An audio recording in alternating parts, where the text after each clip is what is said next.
गुजरात सहित देश में मेघराजा ओळघोळ बन्या छे। गुजरात पर एक बे नहीं परंतु त्रण सिस्टम सक्रिय थई छे। मेघराजा ओळघोळ उत्तर में अनराधार, मध्य में मेघमंडाण, दक्षिण में दे धनाधन। गुजरात पर मेघराजा ओळघोळ थता उत्तर थी दक्षिण भारे वरसाद शरू थयो छे। गुजरात पर हाल एक बे नहीं पर त्रण सिस्टम सक्रिय थई छे।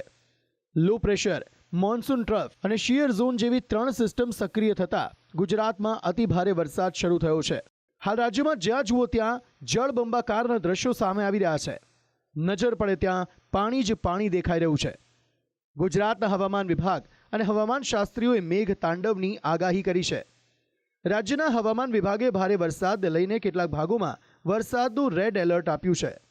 आने वाले दिनों के लिए जो गुजरात स्टेट के लिए फोरकास्ट है, वार्निंग की बात करेंगे तो आज के लिए एक्सट्रीमली हैवी रेनफॉल की वार्निंग और साथ में रेड अलर्ट है। और जो डिस्ट्रिक्ट है जहां पर ऑरेंज अलर्ट जारी है। और डे 2 की बात करेंगे तो डे 2 के लिए भरूच और सूरत के लिए एक्सट्रीमली हैवी रेनफॉल की वार्निंग और साथ में रेड अलर्ट जारी है।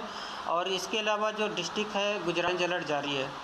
और डे 3 की बात करेंगे तो डे 3 के लिए भरूच और बड़ोदरा के लिए एक्सट्रीमली हैवी रेनफॉल की वार्निंग और साथ में रेड अलर्ट जारी है। बात करेंगे तो डे 4 के लिए गुजरात स्टेट के गुजरात रीजन के सारे डिस्ट्रिक्ट कवर हैं, जिसमें heavy to very heavy rainfall की वार्निंग और साथ में ऑरेंज अलर्ट जारी है। और डे 5 की बात करेंगे तो डे 5 के लिए सूरत, नवसारी, वलसाड़, दमन, दादरा नगर हवेली, डांग, तापी और अहमदाबाद के लिए हैवी रेनफॉल की वार्निंग है।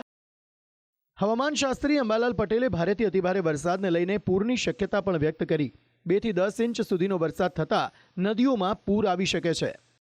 एक पछी एक बनती लो प्रेशरनी सिस्टमो, अरब सागरमां बनती लो प्रेशर, बंगाल सागरमां बनती सिस्टमो अने बंने मर्ज थता राज्यना भागोमां भारेथी अतिभारे वरसाद थवानी शक्यता रहे छे। भारेथी अतिभारे वरसाद थवानी शक्यता छे।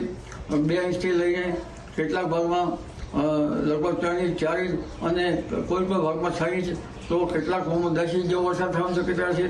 ખેડૂત ભાઈઓએ જળ ભરાવ ન થાય તેનું ધ્યાન રાખવું પડશે, કારણ કે કેટલીક નદીઓમાં પૂરની શક્યતા રહે છે। બીજા એક હવામાન શાસ્ત્રી પરેશ ગોસ્વામી રાજ્યના કેટલાક વિસ્તારમાં 15 इंच સુધી વરસાદ ખાબકવાની શક્યતા વ્યક્ત કરી રહ્યા છે। પરેશ ગોસ્વામી તહેવારો ટાણે તંત્ર અને લોકોને સાવચેત રહેવા અપીલ કરી રહ્યા છે। એટલે બંગાળની ખાડીનું લો પ્રેશર અને અરબ સાગરનું જે સાયક્લોનિક સર્ક્યુલેશન છે એ હવે માત્ર 24 કલાકની અંદર મર્જ થઈ જશે અને આવનારા દિવસમાં એટલે કે 25, 26 અને 27 ઓગસ્ટ આમ 3 દિવસ સુધી રાજ્યની અંદર ભારેથી અતિ ભારે વરસાદની શક્યતાઓ છે। વિસ્તારો છે કે ત્યાં 15 इंच અથવા તો તેનાથી પણ વધારે વરસાદ છે એ આવનારા 3 દિવસ દરમિયાન જોવા મળી શકે છે। પણ જે અમુક વિસ્તારોની અંદર અતિવૃષ્ટિ જેવો માહોલ સર્જાય તેવી સ્થિતિ છે। હાલ જન્માષ્ટમીનો માહોલ છે અને આ અતિવૃષ્ટિ જેવા વરસાદો પડે તો એની કારણે સરકારે અને તંત્રએ પણ એલર્ટ રહેવું પડશે, જેથી કરી અને આ તહેવારો દરમિયાન કોઈ દુર્ઘટના ન ઘટે જેની તકેદારી રાખવાની ખાસ જરૂર છે। ખાનગી હવામાન એજન્સી સ્કાયમેટના મહેશ પલાવત કહી રહ્યા છે કે ગુજરાતમાં નુકસાનીનો વરસાદ પડી શકે છે। और भारी से अति भारी बारिश 25 से लेकर के 27 अगस्त तक पूरे गुजरात में हो सकती है। बाढ़ जैसी स्थिति पैदा हो सकती है, जल भराव हो सकता है और काफी नुकसान की आशंका दिखाई दे रही है। और उसके बाद धीरे धीरे मौसम साफ होने लग जाएगा। हाल राज्यना કેટલાક ભાગોમાં ભારેથી અતિભારે વરસાદ પડી રહ્યો છે। રાજ્યમાં શરૂ થયેલો આ વરસાદ આવનારા મેઘ તાંડવની ચેતવણી છે।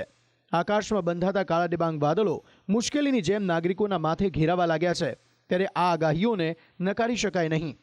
કુદરત સામે સૌ કોઈ લાચાર છે અને વરસાદ તો રોકાશે નહીં, પણ આપણે થોડી સતર્કતા રાખી શકીએ છીએ। બ્યુરો રિપોર્ટ, સંદેશ ન્યૂઝ।